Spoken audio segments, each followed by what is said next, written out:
গণপ্রজাতন্ত্রী বাংলাদেশ সরকারের সমাজ কল্যাণ মন্ত্রণালয়ের অধীন সমাজসেবা দপ্তরের আওতাধীন পিএইচটি সেন্টার সমাজসেবা দপ্তর গোয়ালখালী খুলনা 1962 সালে তার কার্যক্রম শুরু হয়।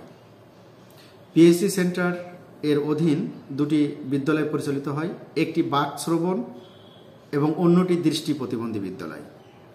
বাক শ্রবণ ছাত্রছাত্রীদের ইশারা ভাষার মাধ্যমে প্রথম শ্রেণী থেকে পঞ্চম শ্রেণী পর্যন্ত লেখাপড়া শেখানো হয় এবং পঞ্চম থেকে দশম শ্রেণী পর্যন্ত বাইরের স্কুলে তাদের পাঠদান করা হয়, কিন্তু আবাসিকভাবে যত সুবিধা রয়েছে সরকার কর্তৃক তাদেরকে দেওয়া হয়।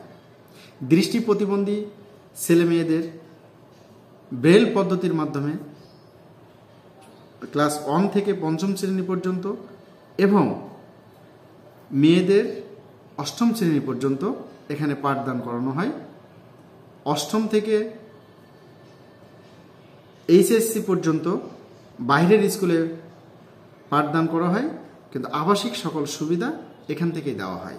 উল্লেখ্য, পিএইচটি সেন্টার বাকশ্রবণ দৃষ্টি প্রতিবন্ধী মিলে মোট 130টি সিটের বরাদ্দ আছে, অনাবাসিকভাবে 50টি। এই মোট 180 সিটের বরাদ্দ এখানে আছে।